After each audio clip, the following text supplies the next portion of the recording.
সুপ্রভাত বন্ধুরা, আশা করব তোমরা সবাই ভালো আছো। আজকের তারিখ হলো 31/8/2024। আমি চলে এসেছি বাউরিয়া ফেরিঘাটে এবং বাউরিয়া ফেরিঘাট থেকে একটা মাল বোঝাই জাহাজ যাচ্ছে, সেই একটা ছবি সকালবেলা তোমাদের সামনে আমি দেখাবার চেষ্টা করছি। এখন সময় বাজলো ঘড়িতে 11টা 5।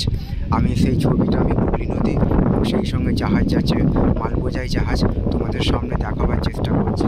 আশা করছি ভিডিওটা তোমাদের ভালো লাগবে। ভালো লাগলে অবশ্যই তোমরা মন্তব্য করে জানাবে কেমন তোমাদের ছবিটা লাগছে। তোমাদের উদ্দেশ্যে ছবিগুলো বানানো, তোমরা আমার পাশে সব সময় থাকবে, এইটুকু আমি আশা রাখলাম।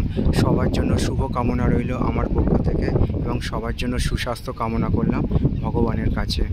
তো আমাদের চিরপরিচিত হুগলি নদী সমগ্র বাংলা তথা সমগ্র ভারতবাসীর একটি গর্বের বিষয়। এখন সেখানে চলছে জোয়ার, আর এখন কোম্পানিতে 11টার বাঁশি হচ্ছে, আর খেয়া এখনও আসনি বজবজ থেকে যাত্রী নিয়ে বাউরিয়ার উদ্দেশ্যে। তো লঞ্চ এলে আমি লঞ্চে উঠে সেই লঞ্চ আসার ছবিটা তোমাদের সামনে আমি দেখাবার চেষ্টা করব। আর আমার সামনে দিয়ে চলে যাচ্ছে একটা মালবোঝাই জাহাজ খিদিরপুর ডকের উদ্দেশ্যে, তারই একটা ছবি আমি তোমাদের সামনে তুলে ধরার চেষ্টা করলাম। তো সবার জন্য শুভ কামনা রইল আমার পক্ষ থেকে, আর সবার জন্য সুস্বাস্থ্য কামনা করলাম ভগবানের কাছে।